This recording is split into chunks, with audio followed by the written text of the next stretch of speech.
When the Mavericks traded Luka Doncic to the Lakers, they did not think that they would be selecting first in this year's draft. But after only having a 1.8% chance of winning the lottery when the night began, the Mavericks were handed the number 1 overall pick and secured first dibs at selecting this year's top pick, Duke star Cooper Flagg. And Flagg is an absolutely incredible prospect. He was invited to practice with Team USA before their Olympic run last summer, and then he went out and led the number 1 team in the nation in every single major statistical category.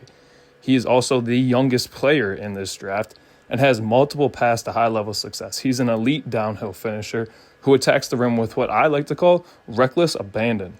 He can finish over opponents with authority. His length and ability to get past his initial defender make him a nightmare matchup, and he has shown high-level playmaking and finishing skills.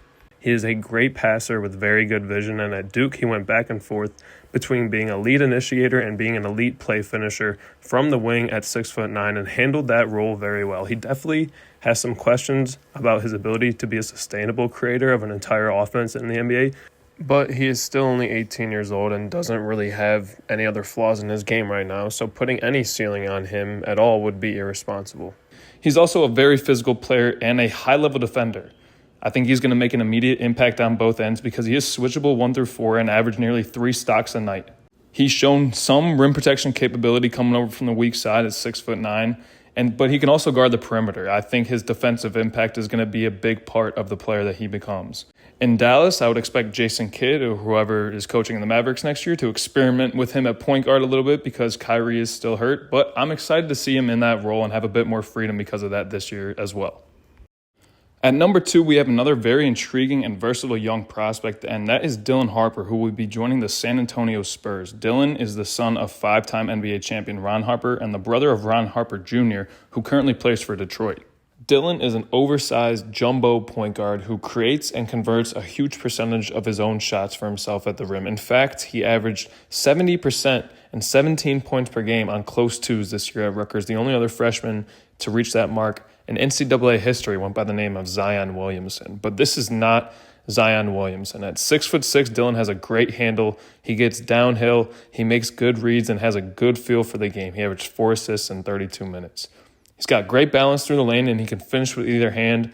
Although he's not blinding quick, this is what I love about Dylan Harper. He changes pace, and he's deceptive. He uses that 6'6" length to get to the cup and get off 2 feet. And much like Shea and Cade, he gets in these spots where it looks difficult, but then he pivots out or makes a difficult shot, and you'd have otherwise thought he was dead, but he just finds a way out. And these are skills that transfer very well to making an impact on an NBA offense. He is the most complete player after Flagg, a versatile 6'6" guard who attacks the rim at angles you just do not see from a lot of guys. But the jump shot is the big concern. He shot 33% from the perimeter, 29% on pull-ups, and 37% on catch and shoots. But I do have confidence that he will make the steps necessary to become a reliable shooter from deep in the NBA. I don't think he'll ever be on the same level of, let's say, like Russell Westbrook, because he does use his step back to get space, and he's shown difficult contested shot making from beyond the perimeter. One thing he will be susceptible to is having his shot blocked to the rim because he does have a tendency to go tunnel vision and is not overly explosive, but like I said, just more so uses that length and deception to get there quickly. And his defensive ability is also kind of a question mark just because he was asked to do so much at Rutgers last year on the offensive side. With the 3rd pick in this year's draft going to Philadelphia, I've got Ace Bailey joining the Sixers in a year where things really have a chance to shake up in the Eastern Conference. And there's a lot to be excited about when it comes to Ace Bailey. At 6'9", he can make a shot from anywhere on the floor. He had offers from every school in America and was the highest-ranked recruit in Rutgers history. This kid is a bucket. Both parents played Division I basketball, and he's very, very skilled for his age and his size. When he was asked about his draft comparison at the Combine, he answered with Kevin Durant, and as you can see, he shoots at nearly the same height. But I do think that's an inaccurate comparison today. In my opinion, he doesn't have the imposing stature of Kevin Durant. I think he's about 3 inches shorter. He doesn't get downhill like KD. He doesn't have the handle or the playmaking or the interior scoring ability like KD has. But what he does have is the shot-making ability and like 9/10 of the size. He has a smooth shot and good mechanics. He can take and make difficult shots from the perimeter with little to no space, and he showed excellent touch, converting 61% of his runners and floaters around the rim. He's truly an impressive offensive product. At number 4, we have VJ Edgecome, and VJ is really interesting because he's going to be one of the best athletes in the league right away. He's a big-time defensive playmaker and an elite rim attacker. On offense, he's best as a secondary off-ball playmaker right now, but a solid 3-level threat. He has an explosive first step as a ball handler, but just not exactly ready for that role yet. We'll get to more on that in a second. For right now, you should know that he's also lightning quick in transition and soars to the rim for lobs. Because of his elite athleticism, defensive skills, and perimeter shooting capability, he molds very well as a modern 3-and-D player. However, in terms of potential, he has drawn comparisons to the best 2 guards of all time. D. Wade, Anthony Edwards, and Donovan Mitchell have all been mentioned in the conversation with VJ Edgecome. And when you think about his ceiling, his play style this year at Baylor was downhill guard and elite 2-way stopper. He has game-changing ability on both ends of the floor, and truthfully, anything you get from beyond the perimeter is a bonus. I think the biggest struggle or adjustment he's going to have to make is learning to be a pro, and by that I mean decision-making. We've seen Anthony Edwards adapt to shooting the basketball more from the perimeter while also trying to figure out when it's the right time to get his teammates involved and when it's the right time to get a bucket. And I think it's going to take VJ some time to get to learn that too. Up next is Jeremiah Fears out of Oklahoma. He's a 6'4" point guard with the potential to be the engine of an NBA offense someday. He's a very good downhill finisher, has a ton of skill with the ball in his hands, and is a matchup problem for anyone who lines up across from him. He has great speed and is not shy about meeting bigger defenders in the paint. He's shown the ability to absorb contact and effectively finish through traffic with consistency. And he's a very effective scorer around the rim, shooting over 50% in the paint, which is very, very high for a guard. At 6'4", again, he's a pick-and-roll nightmare because he will knock down a contested pull-up or just go right around a bigger defender who's come up too far to defend the screen. Got to the line over 6 times a game in college, and this is just a high-usage guard who does a lot of things very well already. But he is still a young guard, and he's definitely going to turn it over a ton in his first year. So if he winds up in Utah, that will actually be perfect because he needs to continue to find different ways to make his teammates better. The best guards in the NBA live by finding ways to get shots for their teammates, and it's going to take him some time to learn how to do that at the next level. However, I do think Fears will just consistently be able to force defenses to collapse around him. He is so fast and skilled with the ball that I think there's a very good chance that this kid becomes an all-star someday. At number 6, I've got Khaman Maluach, and this is my favorite player in this year's draft. He just turned 18 in September, and he's only been playing basketball for 5 years, but I'm convinced this kid is going to be something special someday. He is the most complete big man in this class. Hands down, the best rim protection lob threat combo.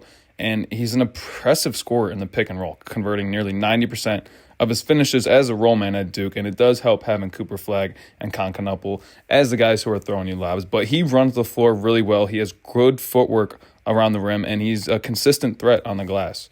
One thing he does still need to improve on is his feel. He's pretty one-dimensional right now. At 7'2", he's not going to create his own shot very often, but he needs to continue to develop his playmaking. His awareness and his instincts already improved a lot at Duke last year, but he's still very raw in his skill set and understanding. Finding ways to get teammates open with screens and developing an outside shot will be pivotal to his long-term success and overall ceiling. Defensively, he's a fluid mover and takes up a lot of space. He affects shots even when he's not blocking them. He does need to get stronger. He's not a great one-on-one post defender right now. He gets scored on a lot by guys with their backs to the basket, but he just needs to be a little bit more anticipatory than reactive. The biggest question is his three-point shot. He made 4 of 16 in 39 games at Duke last year, which doesn't sound great, but before that, he had made 13 of 55 threes in 19 Basketball Africa League and NBA Academy games. But rebounding, defense, and the ability to hammer home putbacks are why you draft him. At this point, he is very one-dimensional, a two-way lob threat, but you're betting on that dimension being a big problem. Next up, we have Tre Johnson, the best shooter in this year's draft. Standing at 6'5" with a 6'10" wingspan, he shoots it at a 40% clip from 3 and is the ideal modern 3-and-D prospect. Last year at Texas, he played in the toughest conference in America and still led it in scoring. The previous 5 SEC scoring leaders have been Dalton Knecht, Brandon Miller, Scottie Pippen, Cam Thomas, and now Tre Johnson. But Tre's calling card is that he's an elite shooter. Like Ace, this is another kid who can make a contested shot from basically anywhere on the floor. But his shooting is more consistent and his impact is going to be felt right away. You're drafting a kid that can score in bunches. He usually needs someone to set him up, but NBA defenses are going to be forced to keep him close on the perimeter. That opens up space, and that's good for offense. He isn't a guy who becomes a black hole as soon as he puts the ball on the floor either. He makes good reads out of the pick and roll and has shown the ability to score at all three levels. I do think he needs to improve his physicality and that is going to catch up with him on both ends. Defensively, I think he's going to struggle at the NBA level, at least to start. Again, he's got to get bigger and stronger. He's a good athlete, but not lightning quick, and is definitely liable to get caught in screens and give up straight line drives. Typical case of being too small to guard forwards and not quick enough to stay in front of smaller guards, and he's going to have to navigate throughout his whole career. But he could end up getting by on that end and becoming Ray Allen. At number 8, I went with Derik Queen. Derik is a 6'10" driver and creator with a pretty impressive handle. He's a big-time threat coming down the lane at 250 pounds, but is surprisingly light on his feet and has great footwork around the rim. The best part of his game is his ability to finish around the rim and his inside scoring. He really showed an ability to dominate the paint last year at Maryland, but he's only a threat from within 15 feet right now. He shot 7 of 35 from behind the arc in 36 games last year, but if he can extend his range, he will really become a star-level offensive threat. At this point, Derik is a guy who really needs the ball to be effective, and although he averaged nearly a double-double in his only year of college, it's unclear whether or not he can be a number 1 or number 2 option at the next level. One thing for sure is the potential is definitely there, but defensively there are some problems as well. He showed some decently consistent upside protecting the rim, but is not built to play the 5 and can't keep anybody under 6'10" in front of him. He's definitely going to need to improve defensively and increase his value without the ball to make a name for himself in the NBA. The third Duke freshman in this year's lottery is Kon Knuppel. Like Flagg, he's a very physical player who can take it to the rim off the dribble and score from all three levels. He is an aggressive playmaker in the half court and the second best shooter in the class behind Tre Johnson. At 6'6", he's one of the best two-way wings in the draft, and that's something that every team is looking for in today's NBA. He is an elite shot maker, and there is instant offensive potential on every touch that he gets. He's not overly athletic, but he makes up for it with superb IQ and a high motor. The question will be whether or not he can keep up defensively.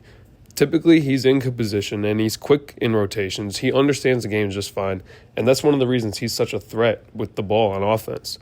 But whether or not he can play the perimeter in the NBA is what you have to be thinking of when you draft him. Personally, I think his game is great, and he's going to figure that stuff out to have a long NBA career. At number 10, we have Noa Essengue, the second youngest player in this year's draft, just 3 days older than Cooper Flagg, but definitely more of a project than Cooper Flagg is right now. But there are a lot of intriguing things that Essengue does well. He's 6'10" and athletic, which is a great start. He's more versatile and probably a bit longer than the 6th pick in last year's draft, who was also a French player, TJ Salon, but a bit weaker. Despite his frame, though, he finishes well around the rim. He draws a lot of fouls, and he shows a good feel with well-timed cuts and being on time in defensive rotations. But he is still raw in the half court and needs to develop his ability to make reads and be effective with the ball. At this point, his biggest strength is his defense. Carter Bryant is next and has a great skill set to excel in the NBA. He's 6'8" and shot it at 38% from behind the arc at Arizona last year. Although he lacks the ability to create his own offense, he can defend multiple positions and is the definition of a 3-and-D prospect. He made an immediate impact as a freshman, grabbing a ton of rebounds in limited minutes and has a 7-foot wingspan. As a defender, he has the ability to make high-impact plays and shows great anticipation as a help side defender. And his athleticism and length give him legit rim protection capability.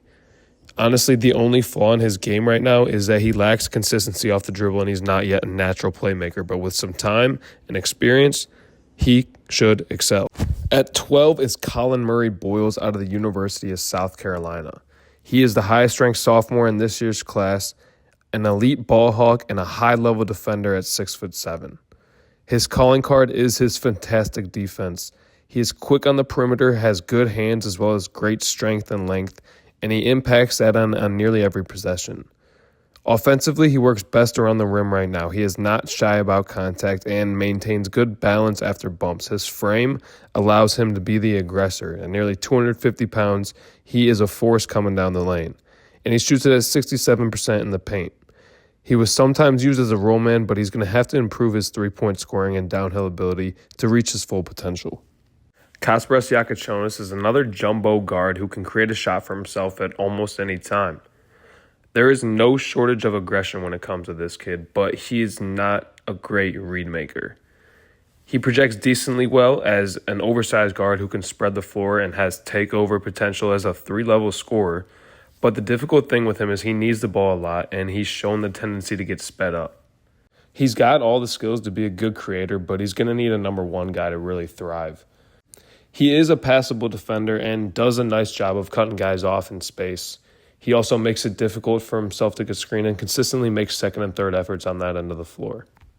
Last year, Will Riley was the Big Ten Sixth Man of the Year and really played well for Illinois down the stretch during their conference tournament run and in their first round of 64 win. He averaged 19, 5, and 4 in the final 5 games leading up to their round of 32 loss versus Kentucky and is a consistent catch-and-shoot threat with quick release and good mechanics.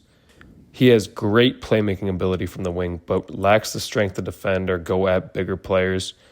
However, he is quick for his size and has great feet on the perimeter. He showed good recovery ability and should be switchable 2 through 4. Yet another 3-and-D prospect, just one with a little bit more boom-bust risk.